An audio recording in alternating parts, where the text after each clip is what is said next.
Boeing और Airbus नाम की कंपनियों के बारे में तो आपने सुना ही होगा। ये दोनों कंपनियां ही है जो पूरे विश्व में उड़ने वाले लगभग सभी पैसेंजर एयरक्राफ्ट का निर्माण करती है। दोनों के अलावा इस मैदान में कोई तीसरा बड़ा प्लेयर नहीं है। वैसे तो साल 1980 में भारत में भी प्लेन की मैन्युफैक्चरिंग शुरू हो गई थी, लेकिन इसके बावजूद आज तक हमारा देश ऐसा कोई बड़ा पैसेंजर प्लेन नहीं बना पाया है। ऐसे में सवाल ये भी उठता है कि भारत ऐसा क्यों नहीं कर पा रहा है। तो इसी पर आज हम बात करने वाले हैं। भारत में बहुत सी कंपनियां हैं जो छोटे हेलीकॉप्टर और मिलिट्री एयरक्राफ्ट बनाती है। तो 40 सालों से प्लेन बनाने वाली ये कंपनियां क्यों बड़े प्लेयर नहीं बन पाई? तो यहाँ समस्या है एविएशन मार्केट की, क्योंकि इसे कोटल ग्रुप की तरह चलाया जाता है। बोइंग और एयरबस ने एविएशन मार्केट के 90% हिस्से को कैप्चर कर रखा है, जहां दूसरे खिलाड़ियों को एंट्री नहीं मिलती। अब बात करें कि यह ग्रुप बना कैसे, तो साल 1916 में जब अमेरिका में लकड़ी के एक व्यापारी विलियम एडवर्ड बोइंग ने एक एरो प्रोडक्ट कंपनी की स्थापना की, जिसका नाम बोइंग रखा गया। इसके तुरंत बाद ही उन्होंने अमेरिकी नेवी ऑफिसर कॉनरेड के साथ मिलकर एक 2 सीटर सी प्लेन बनाया जो समुद्र तल में टेक ऑफ और लैंड कर सकता था। 1917 में फर्स्ट वर्ल्ड वॉर के दौरान नेवी ऑफिसर्स के लिए फ्लाइट बोट बनाने का काम शुरू किया,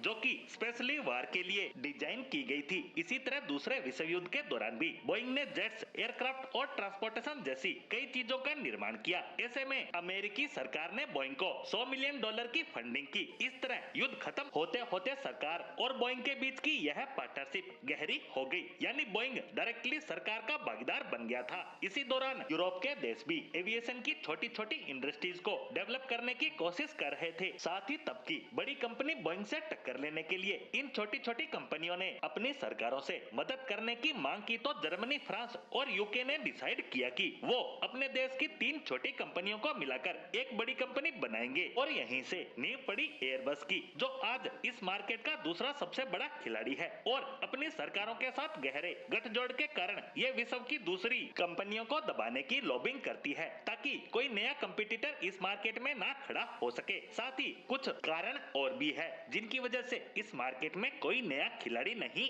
आ पा रहा है, जिनमें पहला है प्लेन डेवलपमेंट कॉस्ट, यानी प्लेन को डेवलप करना काफी ज्यादा महंगा होता है। एक एवरेज प्लेन को बनाने के लिए 10 से 15 बिलियन डॉलर खर्च आता है, जिसके बाद इसकी टेस्टिंग, अप्रूवल, मैन्युफैक्चरिंग यूनिट के निर्माण सहित कई अन्य तरह के खर्च भी शामिल हैं। वहीं दूसरा कारण है ये ग्रुप, क्योंकि एक तो इनकी सरकारें इनके इशारों पर चलती है और दूसरा अंतर्राष्ट्रीय विमान निर्माण से जुड़ी नियमों को बनाने वाली संस्थाएं भी इन्हीं देशों से जुड़ी हैं। तो ये जब चाहे अपने अनुसार नियमों को बदल सकते हैं। ऐसे में इन संस्थाओं ने कह दिया कि ये प्लेन सेफ नहीं है, तो कोई इन्हें इस्तेमाल नहीं करेगा। और यही सब करके ये किसी दूसरी कंपनी को खड़ा नहीं होने दे रहे हैं। और जो थोड़ा बहुत प्रयास भी करता है, तो उन्हें नियम, कायदों और प्रतिबंधों के बीच ऐसा उलझा दिया जाता है कि उनके पास कान पकड़ पीछे हटने के अलावा कोई रास्ता ही नहीं रहता। ऐसा इन्होंने कनेडियन कंपनी बमबार्डियर और चाइनीज कंपनी कॉम्बैक के साथ किया, जो अच्छा काम करने के बाद भी आज कहीं दिखाई ही नहीं देती।